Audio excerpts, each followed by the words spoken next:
umabot sa mga Sabado diha sa ilan ni Pastor Freddy, no, sa ipatagay lang Thanksgiving service sa ilang church din na, no, San Agustin this coming Saturday. It will be sa Pitana, Pastor 28.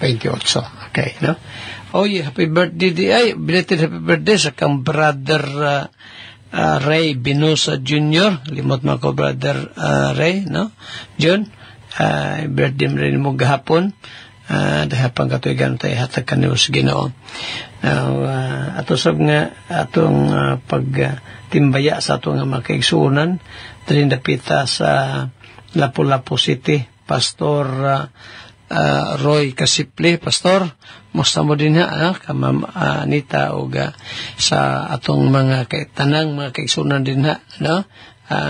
Labi na ni atong mga men. Kita-kita ta karong nga bulan sa Agosto alang po sa itong Bible Seminar.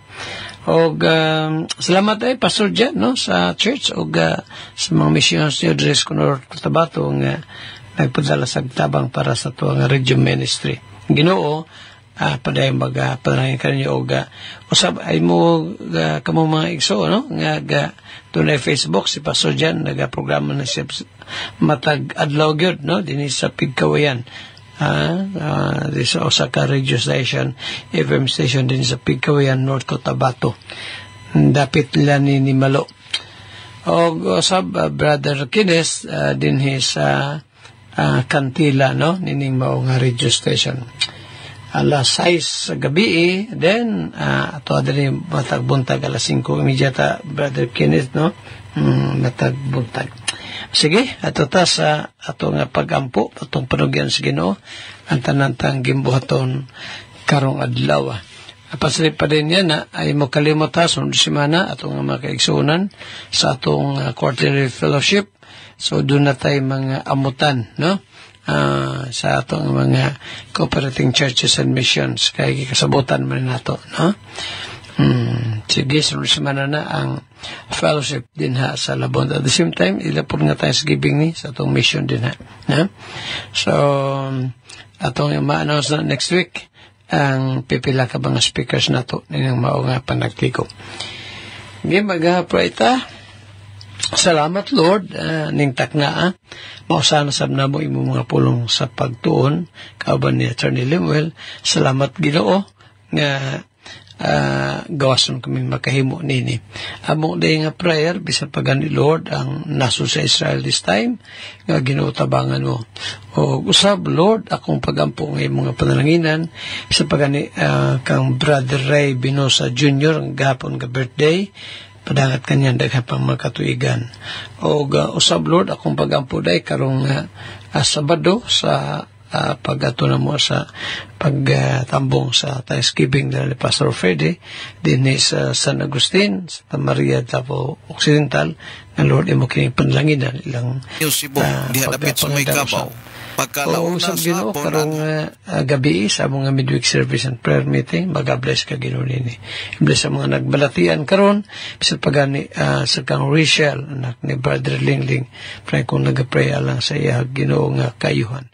Bless man o Father God sa pagani among makaigsunan din napita sa Lapu-Lapu sa Mati o sa tanang mga dapit Lord nga nakay buluhaton.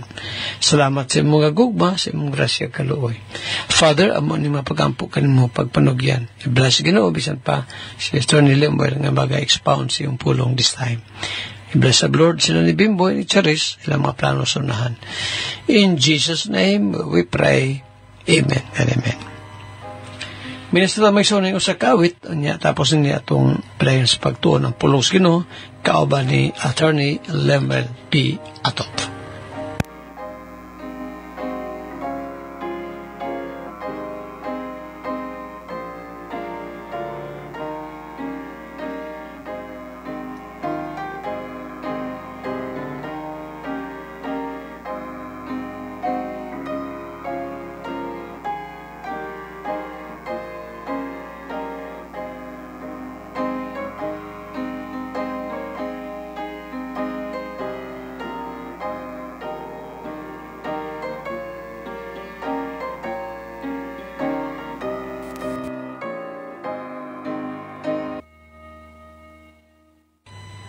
Amen. Praise the Lord. Salamat sa mensahe sa awit, Through It All.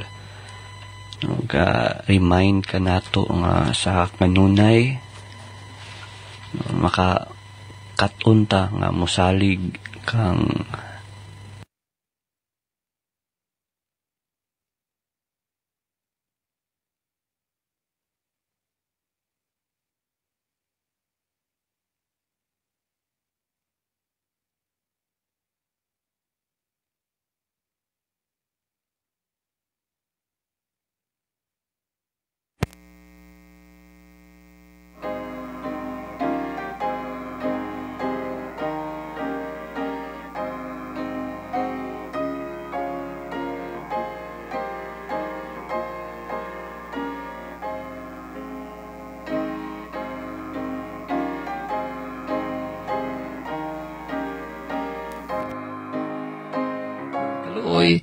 bendisyon sa atong langitong aman sa gapon, no? Maanak na itong tanan.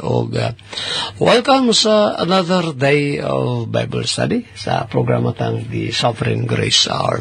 Happy birthday day sa kang Brother Timmy Riobal nga karong adlaw, isaulog sumaran sa iyang adlaw na tawhan. Happy birthday, Brother Tim, ha? Masa kang Ros o kanyang tanan uban sa mga kabataan.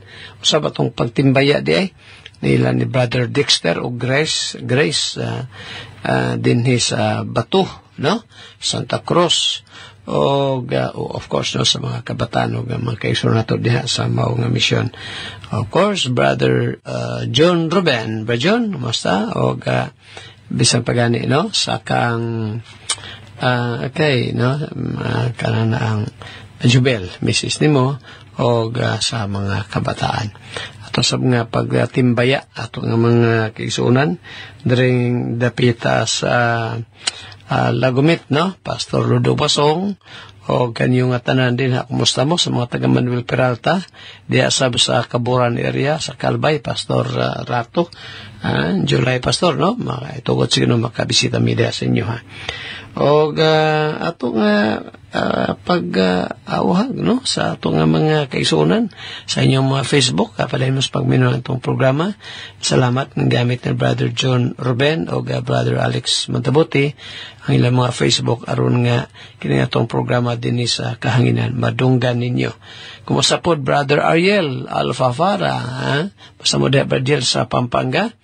And then, kang Brother Lando Marie, kung itugot sa Ginoo, Brother Lando, magkagad lang mis niyo, ha? Pero motoy akong schedule, no? Motoy akong schedule nga bakante sa bulan sa September, Pastor, no? Yes. Pizza Tracy available ko na og 14, na? Sabado, Domingo na. And then, Brother Pedro to na ako again, no? Ang atong training din sa Buso, Mati, Brother Daniel, move na to na, Brother Daniel, ha? Imbis kay sa July 25, atong uswaga ko sa kasimana, pizza 1 sa Agosto o 2, ha? O Brother Larry, Brother Kaputi, no? Makatambong man na, mas labing maayo yun taog mga taga Lupon. Mga men na to din na sa Lupon, din na sa Gubjen, sa Tamban, o din na sa Mati. Bisa pa gani mga taga Davao de Oro, nga mga men na to, ha? O sige, atong sugdan ni atong Bible study. Ugma na gyud kita-kita tanan niyo, ha? Atong mga kaigsunon sabdin hindapita day sa Davao Occidental area. La Pastor Fede, Sir Boyet o ang church din sa San Agustin, magpatigayon sila, no? Patigayon sila og usa ka tinuig nga pagpasalamat. Ang tang Ginoo mag-bless inyong tanan og atong fellowship diha og mga adlaw. Labas na ng pulong sa Ginoo. Ug ay mo kalimot, ha, atong makaisunod sa Davao del Sur ug Davao Occidental area. Karon lag yung umabot nga Sabado, July 5, ha, ang quarterly fellowship. Ato na gina-announce kay doon na lagi tayo kanabang gamayng hatagan, no? Hatag na to sa atong mga tabang babali, no? Sa fellowship na atong pagahimon. Sige, tata sa pag-ampo atong ipangalyo po sa Ginoo ang atong gibuhaton o palemos pag-pray, ha? Bisa pagani sa amo nga youngistan nga si Lemuel, no, Attorney Lemuel atop nga nag-take charge sa itong programa. Nini akong gipasalamatan gyud ang Ginoo sa bisan og hilabihan gyud ni kabisi si Lemuel, no, sa law firm nga diin naga-work siya karon, no, diha sa ila ni Attorney Raymond Bato, no, lagabi nga kabisi gyud nakawitness yung malo, no, sa iya nga trabaho diya sa ipasabuntag niya gabi na makauli, no, o nga pati naghanag yung trabaho mo atubang papermi sa mga korte, no, mao pastor kuno na siya perminti sa walay simana duha o katulo sa usa ka semana nga mo adto siya mga korte mo atubang dito manang plus pagampo si Lemuel Health niya o apil po si Bimboy si Charis. Kaya itong mga ginaapuan maigsoon nga mga nagbalatian nga makaigsunan i-consider nyo sa inyong mga prayers sa husband ni Ay nga si James, si Rachel Sab, no, anak ni Brad Lingling din isa ang malalag, no, sa kan Jennifer Kalipsan sab nga kanang may operasyon siyang liog, si Durang sab amo nga first cousin taro sa US mo gihapon, no, may balatian ni sila brother Dodi, brother Binlot, brother Ronnie ug daghan pa bisa pa gani sa brother Albino Cabigas, sige tata sa pag-ampo atong ipanugyan sa Ginoo ning atong mga gimbuhaton, no, pagtuon sa pulong sa Ginoo. Let us pray. Father in heaven, salamat kaayo nganing takna ang imong mga pulong matunan sa banamo. Gani akong prayer, i-bless nimo Ginoo matagusa bisan pa gani Lord si brother Timmy birthday karon adlaw, daghang pagatuigan hatag mo kaniya aban sa iyang pamilya kang rosok sa mga kabataan. Palain mo siyang gamiton Ginoo sa imong buluhaton, lakip man Lord ang tanan namo nga mga kaigsunan nga mga magbubuhat. I-bless Ginoo ang maprograma namo sa different radio station. Ug salamat Ginoo sa mga taong imong gigamit nga pray ug gatabang niini financially. Lord, kung itugot sab nimo nga sila ni brother Romel Mara kung makato sa Labon karong mabot nga Domingo, ug usab sila ni brother Nelson Loklok ug brother Bibs Lausi dito sa Gayin ug sa Tago Mission karong Sunday, tagamot sila mayong palawas og Ginoo. Bless Lord ang fellowship tigom nila ni Pastor Freddy ug mga adlaw ilang Thanksgiving sa mga church. Amahan ako niyong pasalamat kanimo pagpanugyan. Bless ang mga pulong karon kaaban ni Attorney. Sa ngalan ni Jesucristo o Dios, gampo na mo amahan. Kini nga tanan. Amen. Amen. Minasat may soon ning usa ka awit unya atong patalihugan exposition ni Attorney Lemuel B. Atop. Okay, salamat sa Ginoo nining mabugnaw nga kabuntagon nga gihatag niya nga ni kanato sa makausapa mga kaigsunan, padayon na itong mapaminawan ang mga pulong sa Diyos pinagi sa iyang mga alagad si Pastor Atop o si Brother Attorney Lemuel Atop. Yun nga kabuntagon sa bahin-bahin sa pulong sa Diyos alang sa pagpahinomdom kanato o paghatag kanato pagdasig mga kaigsunan. Salamat sa Ginoo sab again. Yan yung bagong adlaw nga gihatag niya nga kanato. Salamat sa tibok gabi na itong pagpahulay. Gihatag niya kanato ang usa ka malinaon o piskay nga pagpahulay, pagkatulog. Kay mga kaigsunan, ako ang pagbasa sa mga mensahe kung doon ay ipadangat o ang pag-acknowledge sa mga kaigsunan nga nagatanaw ron sa ito ang programa. O sa mga naminaw diya sa wall sa Facebook, malipayon sa pagpaminaw ninyo. Manato ninyo diya. Okay mga kaigsunan, una din si Brother Will Abrantes sa Mawab, Davao de Oro. Nga nagatanaw ron sa itong live. O si Sister Telms Ispisor. Nga nagatanaw sa itong live. Din si Brother Michael Tomondael. Good morning mo diya, Brother Michael. Matod pa sa imong mensahe. Mayong buntag ug mayong pagpaminaw, Pastor John Dalaygon ang Diyos. Amen. Okay. Father Michael, malipayong pagpaminaw sab nimo diya. Okay, wala naman nagapadangat sa misay, no? Atong ibalik si pastor sa pagpaminaw nato sa pulong sa Ginoo, mga kaigsunan.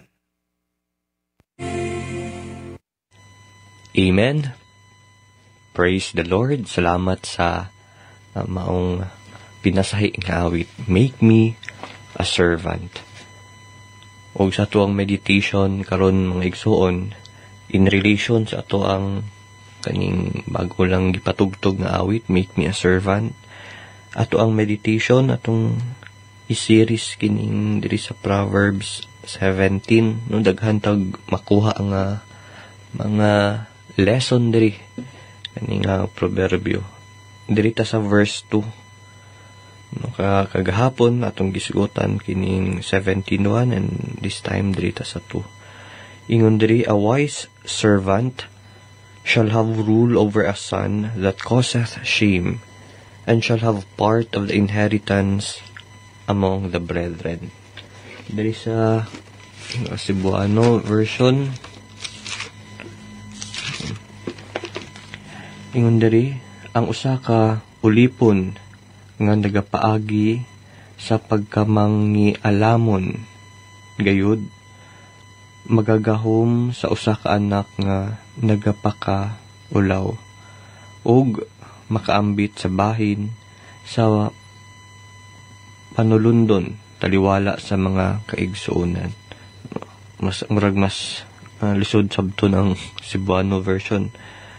Atong basahon again diri sa English, a wise servant shall have rule over a son that causeth shame and shall have part of the inheritance among the brethren. Atong makita diri mga igsuon, una kaning ingon diri una sa first phrase, a wise servant shall rule over a son that causeth shame. No kani maga-remind kanato nga ang wisdom, ang kaalam ug ang kanang maayo nga pamatasan, good character, mas bilinhon pa kini kaysa sa posisyon nga base sa dugo o pamilya. Kaning faithful servant diri could be he is honest,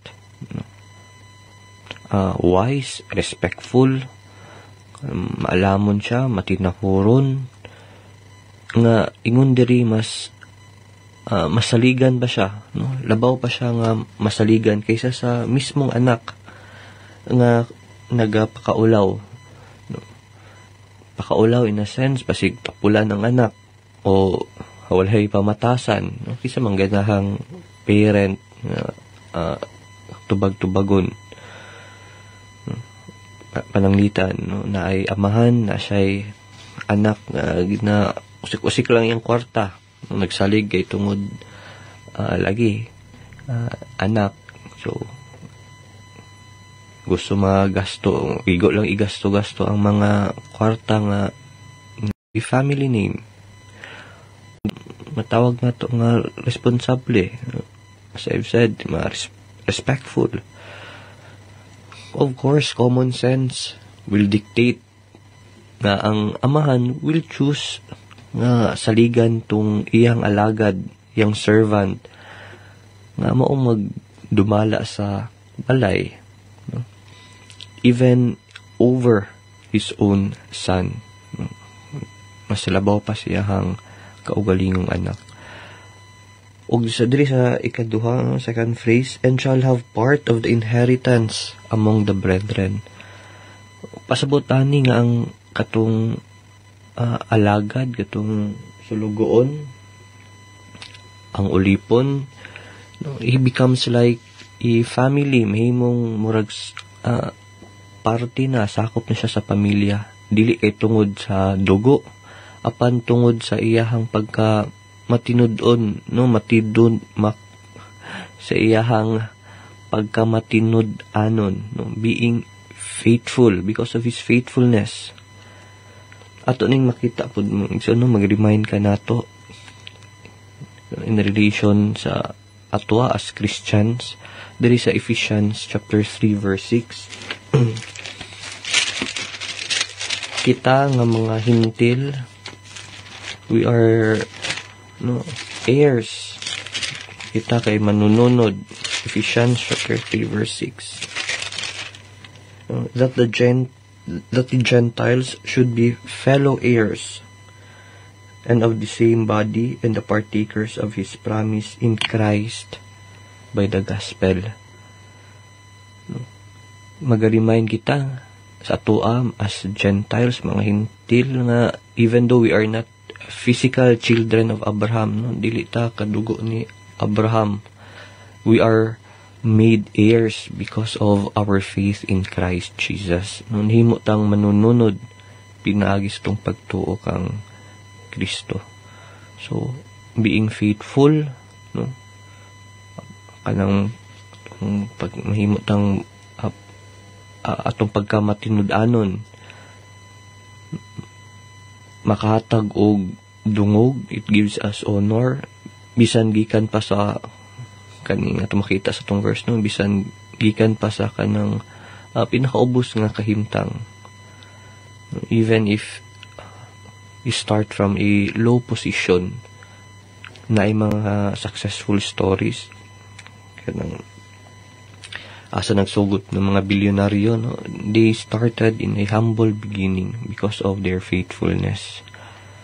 Speaking of kuan kaning inheritance, kaning mana o kabilin, gigamit diri sa tong verse 2, kaning panulundon, inheritance. Sa tong balaod, natay gitawag nga compulsory heirs. Kaning mga compulsory heirs, mao kini sila ang giingon sa balaod nga kinahanglan gyud makadawat sa kaning kabilin, kaning panulundon. So this is under our law in the civil code, particularly sa itong law on succession. So kinsa man ni sila? Una, ang mga anak, of course. And then, ang bana or ang asawa. Ug ikatulo, kung walay mga anak, ang mga ginikanan, direct ascendant. Mao kini silang compulsory heirs. Ug of course, even if ang gitawag na to nga mga illegitimate children out of wedlock, na anak ng mga bata na outside of marriage. Now, sa tong balaod pod, ang law on inheritance, apply ni siya kung naay will or even if walay last will and testament. So, kung walay last will and testament, kung walay testamento, by the way, na duha klase nga last will and testament tong balaod, na ate gitawag nga notarial will, maunang na notaryohan sa abogado, na putay gitawag nga holographic will. Ang holographic will gisulat sa katong testator, atong tawag testator ana. Katong, for example, ang parent, akong ikabilin ni akong yuta kay anak na una, ikaduha nga anak. O aron mahimo kining valid, para mahimo kining i-recognize under our Philippine law, ang requirement sa holographic will, dapat it is entirely handwritten. Dapat sinulat yun kini sa katong tao nga maghimo sa will. O dapat na ay date and nakasign. Ang ikaduhang klase nga will, mao tong ingon ako nga notarial will. Dapat it is signed by the testator, of course, isainan sa katong naghimo sa will, og na ay tulo ka credible witnesses. Na ay mo testigo nga iya tong gibuhat nga will, og lastly acknowledge ni before a notary public. So in practice, kaning notarial will, mas bugat ni ug dali ra ni ipresenta sa court, kay tungod na notaryuhan man siya, although a little bit expensive, dili a little bit expensive ning last will and testament. So balik ta regarding sa kaning inheritance in relation sa tuang Proverbs. So kung as I've said, na duha klase, walay will ug naay will, na ay last will and testament. Kung walay last will and testament, ang balaod na to nag-ingon, ang inheritance, ang kabilin, will directly go to the compulsory heir. So, walay servant, mahatagan. Even if how faithful a servant is, he cannot inherit. Hindi siya makadawat. Pero, kung naay last will and testament, ang owner, katong nagsulat sa last will, pwede siya kahatag sa servant, pwede siya makahatag dito sa ulipon, pero dito lang niya kuhaon sa gitawag nato nga free portion. In other words, ang compulsory heir makadawat jud siya sa iyang kabahin. Ang kaning kabahin na ginamention nato mao ning gitawag sa balaod nga legitim, mao kini ang parte nga dili pwede kuwaon gikan sa mga compulsory heirs. So pwede makahatag sa free portion, tawag na to pananglita, matag ang ginikanan na siya let's say kabilin nga worth 1 million, unya na siya isa ka anak. Kung naay last will and testament, dapat isulat niya dito nga dili mo lampas sa dapat mahatagan, iyang anak og 500,000, kay tungod compulsory heir mo directly, the 500,000 will directly go to the child. Dili pwede kulang kanang 500,000. Ang 500,000 na pud nga sobra, tawag dato nga free portion, pwede niya ihatag ito sa servant. Depende na siya kung asa niya gamiton. Mao ka na ang ingon sa balaod. Sige, balik ta itong makita sa to ang Proverbs karon magson, Proverbs 17 verse 2. Even if dili ka gikan sa prominent family, nila nga pamilya, if you are wise, faithful and obedient, ang Ginoo iya kang ipataas sa tamang panahon. Sige mga igsoon, mag-adto kita sa pagpadayon sa atong pagtuon sa pulong sa doktrina sa grasya, nata sa pagtuon sa callings of God. Nakita sa ikaunom nga resulta sa the effectual call of God. It is a call to grace and eternal glory. Mauping ang pagtawag ngadto sa grasya ug himayang walay katapusan. Ato ang natun-an kining sa Ephesians chapter 1 verse 18 to 19, one of the verses to support this result. Ingon na diri, the eyes of your understanding being enlightened, that ye may know what is the hope of his calling, and what the riches of the glory of his inheritance in the saints, and what is the exceeding greatness of his power. Iyahang prayer nga ang mga magtotoo, particularly dito sa Ephesian church, sa church at Ephesus, nga ang sila magtubo sa espiritual nga pagsabot. Apan ato makita diri iyang prayer, nag-assume na nga ang mga huna-huna na nabuksan na ang ilahang itawag na to nga spiritual nga mga mata. The eyes of their hearts have already been enlightened.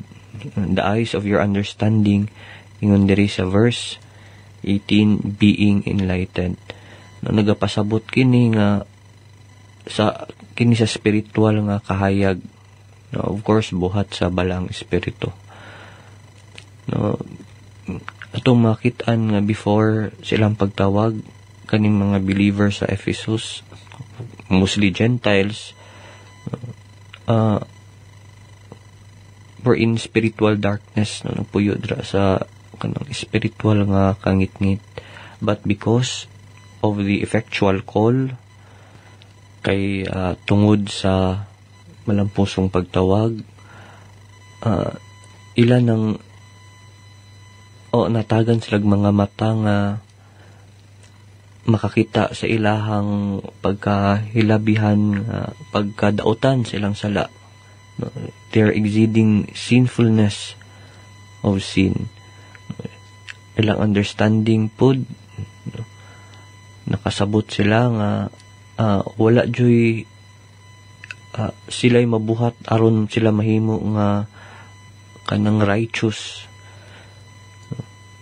And then makitaan pod nila diri nga because of being enlightened, ang katahom o ang katahom, no, the beauty of Christ as Savior.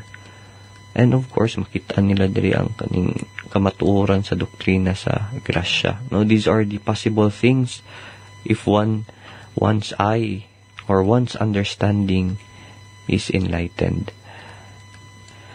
Pero mga igsoon, wala man tayo oras ato ning ipadayon sa sunod ng higayon.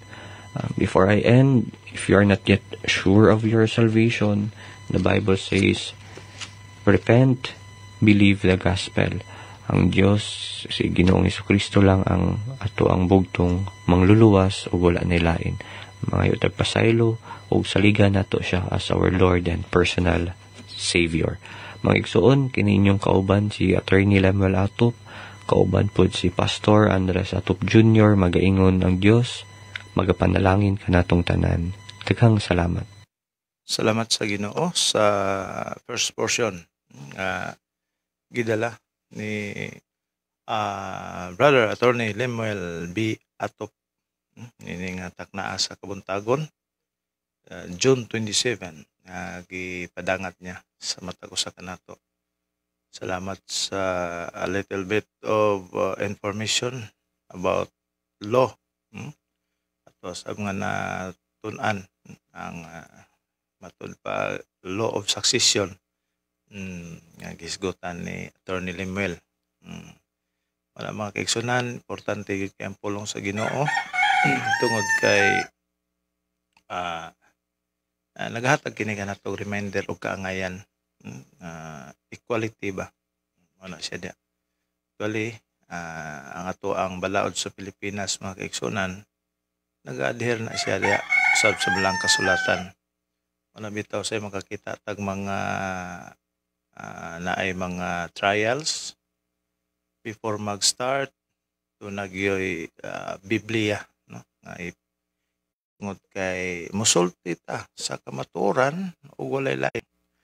Nagingon dia sa 2 Corinthians chapter 13 verse 8, we have nothing to do against the truth but for the truth. Wa tay lang mahimo sa kamatuoran kundi ang pagdapig lamang sa kamatuoran. Okay, salamat sa Ginoo sa mga pulong sa Dios nga gidala sab siyang bugtong iyang alagad nga nagadala ron sa to ang programang The Sovereign Grace Hour. Okay, ato ang pagtimbaya diha kay Ma'am Milagros Kilapio sa Davao City. Ma'am, good morning. Og malipay pagpaminaw sab nimo diha uban sa imong kapikas si Brother Tony Kilapio. Kay Pastor John Valentin, good morning nimo diha Pastor John. Malipay sa mga pagpaminaw. Okay, mga kaigsunan, wala na may padangat sa mensahe, no? Okay, atong ibawaso ni. Okay, wala naman. Atong isingit, atong second portion si Pastor Atop, since ang first portion na to is replay raman na, no, sa second portion. So atong kuan si Pastor diri sa Facebook ato asyang ipasulod sa iya mga previous na wali. Okay, akong ihatag ang panahon kang Pastor Ato. Lord, salamat sa maong mensahe sa awit. Binumayson na itong ipadayon pag-isgot. Desa ta kadali sa itong meditation for today. No? Proverbio Kapitulo 14. Gahapon may iso na itong gisgutan ng verse 14. Siya daw nga nagalakaw diyas pagkamatarong gakahadlok sa Ginoo.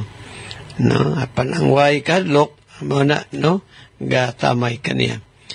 Verse 3 ta, versikulo 3. Manamata ng versikulo 2, no? Proverbs 14 and then verse 3. In the mouth of the foolish is a rod of pride, but the lips of the wise shall preserve them. So, ano po yung comparison, Mason, pagtandi, no? Sa mga taong matarong o sa mga taong dautan. So, ito yung ni Solomon din, versikulo 3 ito gibasa. Yung yadya daw sa baba sa buang-buang, mong usa ka bunal alang sa iyang pagkamapahitason. Apan ang mangabil sa manggialabon magabantay kanila. So, kita na ito may son, bisa pa sa sinultihan, no? Mabitaw na nga, doon ay gingon ni Christ dito sa Mateo 12, no? Out of the abundance of the heart, the mouth speaketh. So, kung ang sa katao higala, foolish siya, buang-buang siya, gasultig mga dili maayo. Huwag mo ni dire. Sa baba daw sa buang-buang, sa tingin diha, sa baba, sa buang-buang, baong usa ka bunal alang sa pagkamapaytason. So, naagyoy chastisement or punishment, no? Silot nga to sa mga foolish mo nang kita magsoon. Aron mahimot ang tarong by the grace of God. Unsay ginasulti sa Biblia ato ginang bantayan, no? Tumanon. Kay yun na giandam nga bunal, doon na giandam nga hampak ang Dios ngadto sa mga foolish. O ang dadaran sa mga taong matarong, sige ingon din but the lips of the wise shall preserve them. Diha sa mga ngabil daw sa mga taong tarong, kung siya makita, gabantay sila sa kasuguan sa Dios. Unda, kining atong matag adlaw nga pagtuon sa pulong sa Ginoo magsuon, mo hatod ka nato kanunay sa pagka maalamon. Digala kung ikaw pagkasatid kaluwasan ako yung kanunay gidawhag ikaw no nga ilha imong panginahanglan diha kang Christ, always rather come to repentance unya saligan mo siya as your Lord and personal Savior. Binumayson atong ipadayon tong paghisgot nato kung inyong nasunda, no? Sa atong sermon outline ni ato ning tibawason mayson sa topic nga the Savior of Babylon's wise men, ta sa katapusang punto, no? Nga diin ang nahimong resulta ni atong pagdangop nila ni Daniel o mga kaubanan ngadto sa Ginoo. Ang Dios nag-reveal, nagpadayag sa damgo sa hari nito kanila. O tungod ini, mga igsoon, gi-recognize, gi-ila ni Daniel ang Dios nga maoy tag-iya sa tanang mga butang. Nindot kayo ning atong balikan sa ni kadaling magsoon. Ezekiel, after Ezekiel is the book of Daniel. Ingon pa din ni Daniel sa chapter 2. Matod pa niya din sa verse 20. Daniel Kapitulo 2, versikulo 20, he said, Blessed be the name of God forever and ever. Dalaygon ang ngalan sa Dios sa walay katapusan, for wisdom and might are His. Kaalam o kagahom iya sa Dios. Niya, verse 21, gipakita diri, di-recognize ni Daniel din ang God's sovereignty, pagka magbuot sa Ginoo. He changes the times and the seasons. Gipapahan niya ang mga hari, He removeth kings, and setteth up kings. Po nga gipahalo na ang mga hari. Muna, maigsoon, no? Kung kaysa may magdumala sa usa ka nasod, bisan pagkarang nasura, majority dili mo to ang katawan, dili mo to Ginoo, still, ang Ginoo mo nagpaluna diha nila. Mauna nga, kita, oblige po tang muubay, no? O niya, ang mga maghimog di mayo, nanana si Ginoo sa niya na pagdil ng mga tawhan na. So he changes the times and the seasons.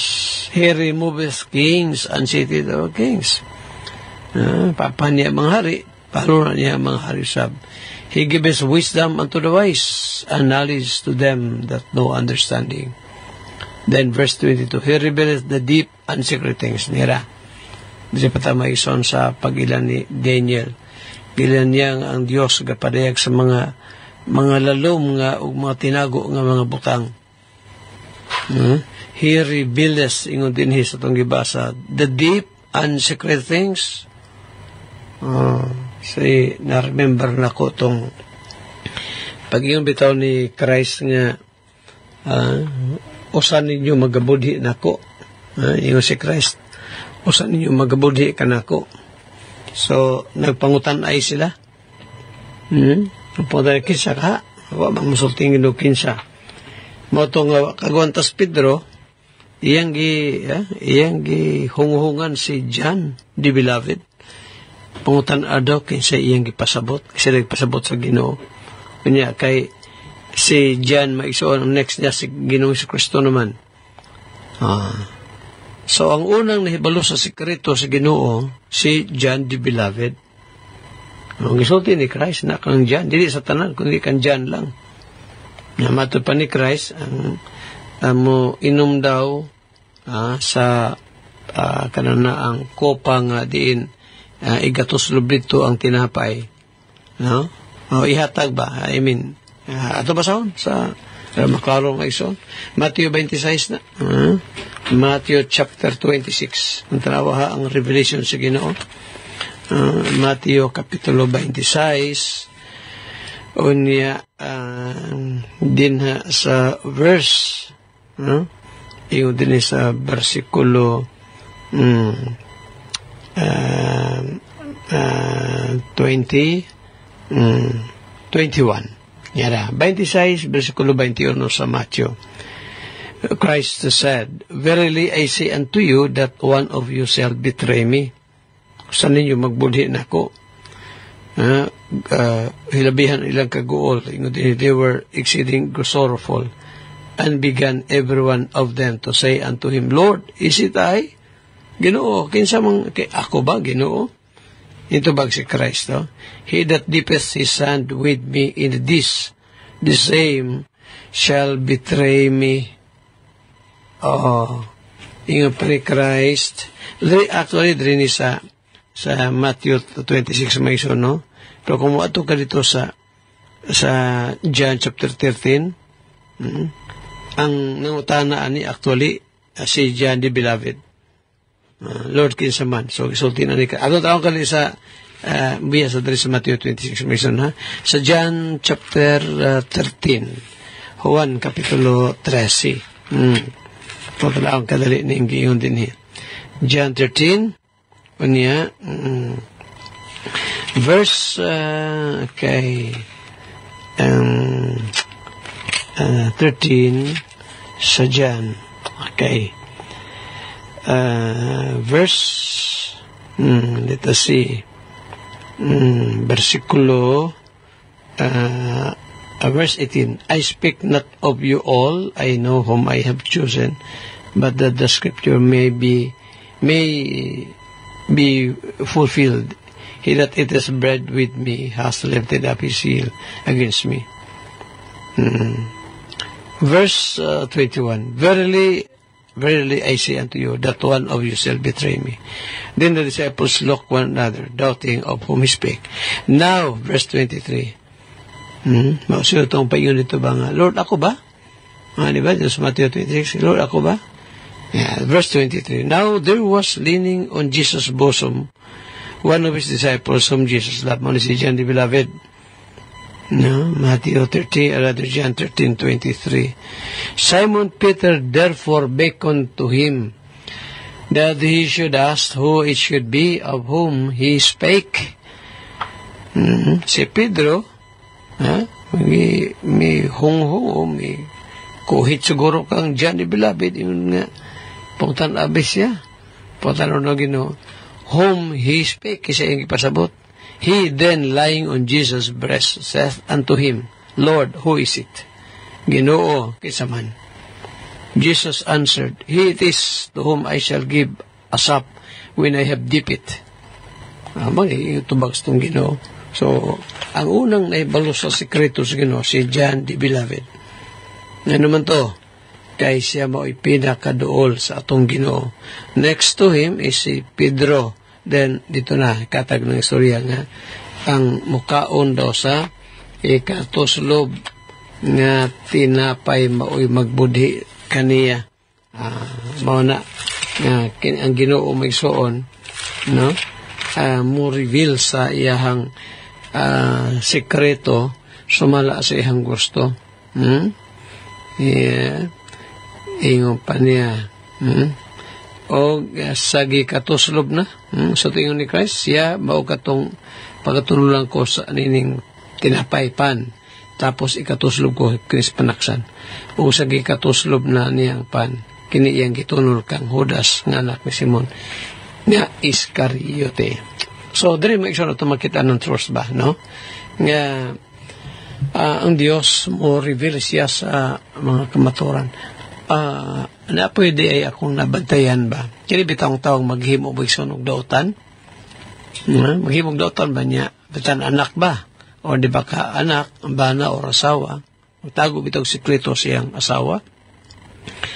Mo, kan ba, naarag yun na yung mga situations, mga panghitabo bitaw, may itugot ras Ginoo, nga mabisto, ay makadaga ng higala. Higayon ay kung dito napita to sa Luzon. Ang gasulti po na ninako, itong amigo na kong pastor nga namatay na po. Karon, ibisita siya daw dito. O niya, bulong tong mga dito sa Luzon. Pero dugay na ito may tuwa pa ko sa Armenian na to, ha? Dili na dili sa Sovereign Grace Armenian pa ko ato. Bisita niya dito, na ang alipay itong pamilyas pastor. So, ni Honghong ang gitawag sa host pastor sa balay ba? Ang pastor na itong balay, gitawag niya yung bata, gihonghongan. Ang honghong siguro, yun nga, magandam og merinda. Hala pagbalik sa bata kay ang gidala kay kuan man usamang kakahang sigarilyo. So katong akong amigong pastor nagkuan ra, patay mali ra. Patay mali ra siya. Pero nakita niya nga gikuan sana gitunol sa bata ngadto sa iyang amahan nga pastor ang sigarilyo na labisto. Bisto, wala po niya, usa man ang, di magkumani ka rin yung brad. Bisto, walang Ginoo mo, bisto na magsuon. Padayag na siya. Una, padayag sa mga kamaturan, ris pulong sa Ginoo. O niya mo padayag po na Ginoo, mga binuhatan nga di mayo. Munang dapat yun, magtarong ta, na may makita o wala, kay magbinuang ganing o sa katao magsuon, may bawon, mabito na ang daghang mga mga banang buwagan sa asawa. Gumikan kay sakpan ng binuang. Napukoy bago lang kaila. Bagal, yung nakusulti kinsa. Gibuwagan gud sa bana iyang asawa. Gibuwagan. Ano mo ito, pastor? Kay ni siya nang binuang kagwang. Kagwang tawag niya sa asawa. May kayo dili wakwak. Tawag niya kagwang, nagbinuang ang kagwang. Ay, buwagan sa bana, ko, awal agad, no? Sakpan. Sa matulong naman, sakpan matulong sa tayalig Facebook siguro, no? Yun na ba ang situation? Muna nga, ang Ginoo mo padayag, o mga, rather mo reveal siya, mga sikreto, no? Okay, now, another truth dito sa, makita na to dito sa, nining maong time ni Daniel nga din siya ison gipadaygan sa damgo sa hari gawas anak niya pa pero ato ni Prenugma kay diri sa ato nga padayang paghisgot nining mga doktrina nga gibili ni Christ sa iyahang mga sa iyang kaiglesiyahan. Unya pasapasa man lagi ning trust maigsoon. So usa ni sa mga pagpamatuod, no, nga ang iglesia sa Hesus Kristo ga lahutay sa mala siyang saad tungod kay iyan ning gibilan sa iyang kamatuoran. Unang Timoteo 3:15, ang church nahimo kining haligi og panalipod sa kamatuoran. O usa sa atong kita diri maigsoon katong sa 1 Chronicles 29 nga ang Dios nga gipadayag sa Biblia mo'y usa ka Dios nga sovereign, magbubuot. Matong prayer ni David, di ba? Sige, atong balikan sa kadali maigsoon. Sa diyan si David ampo siya, human nga nakapasalamat, rather sa part sa iyang prayer, napasalamat siya kay ang katawhan sa Israel.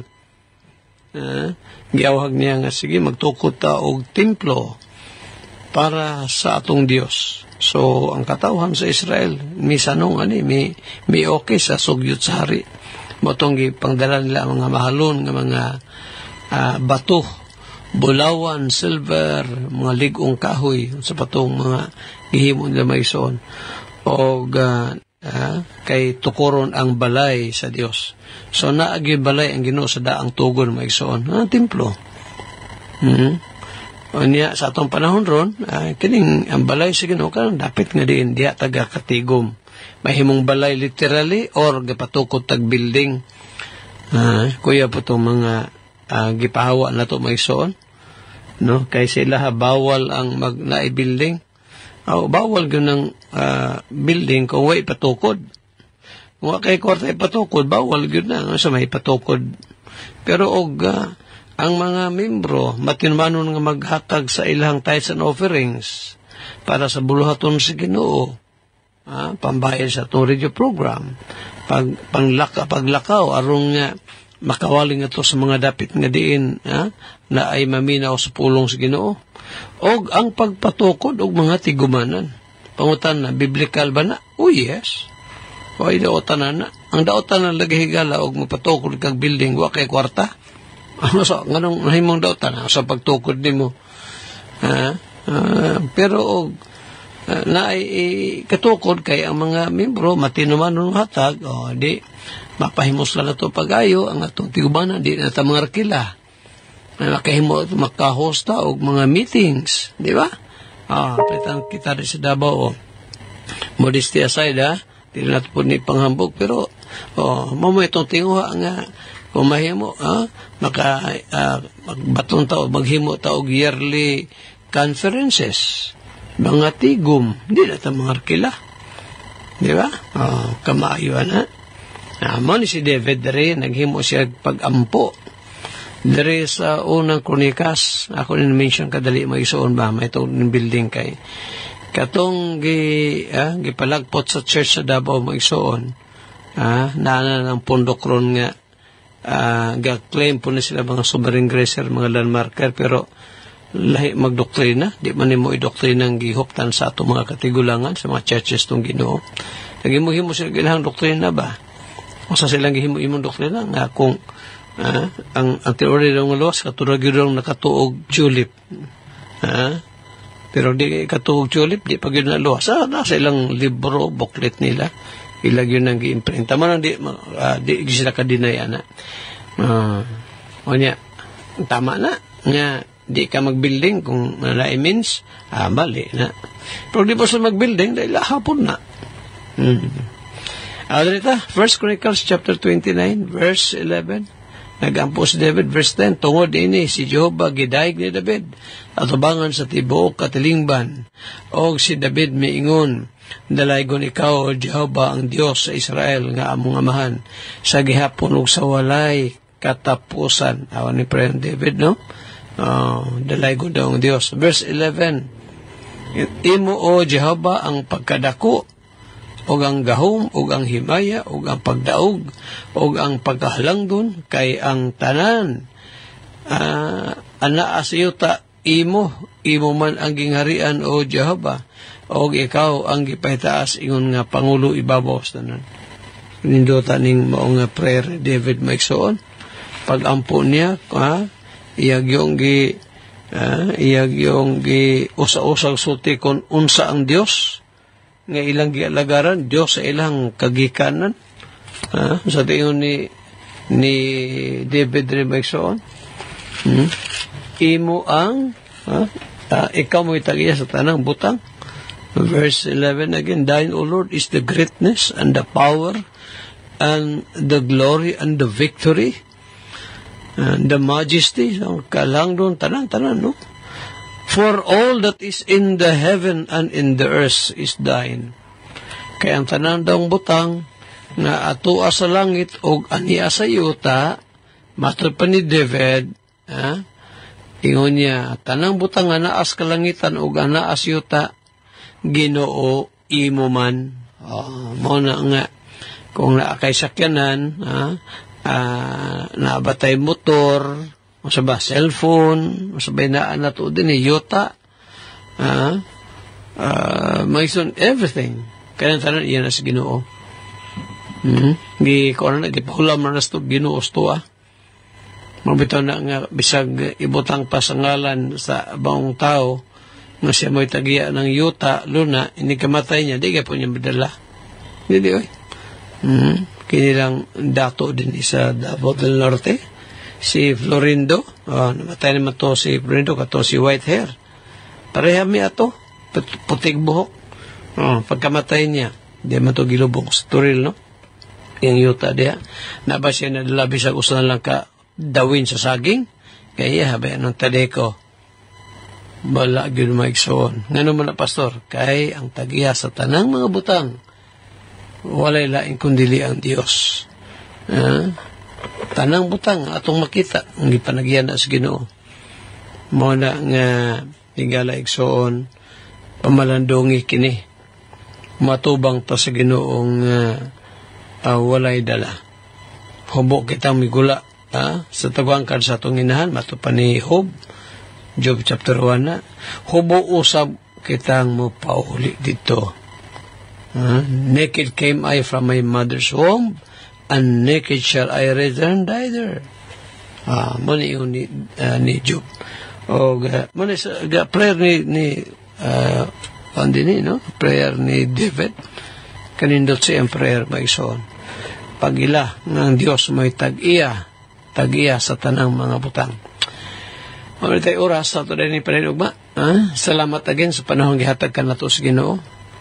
Painaot na ako higala igsoon, nga kung ikaw naminaw ron, nahimong blessing na itong programa, suwat din ka na ito. Or, di baka kung panimos natin kaluwasan, ay misay, come to repentance, then trust the Lord Jesus Christ as your Lord and Savior.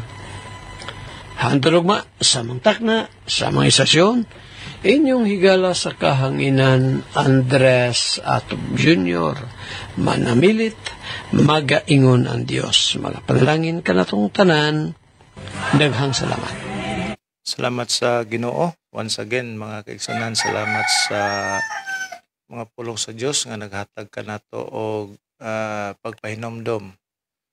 Pinagi siyang alagad nga si Pastor Atop. Mga kaigsunan ng mensahe sa Ginoo sa matag usa ka nato. Again sa makausapa, di ta malimot nining adlaw sa pagpanugyan sa tong kinabuhi diya sa gamanang kamot sa tong Dios o ato mga plano, ato mga lakaw, ato mga tinguha kini atong ipanugyan nga na sa Ginoo nining adlaw. Okay, mga kaigsunan, o hangtod nga sa sunod nga panahon o gigayon, dungog-dungog na sabta sa pagpaminaw sa ito ang kinaham kay nga programa Matag Buntag. Okay, salamat sa Ginoo sa tanan, o ang Diyos unta magapanalangin, padayon siyang magapanalangin sa matag usa ka nato. God bless us this day. Okay, mga kaigsunan, again, mayong buntag sa matag usa nato.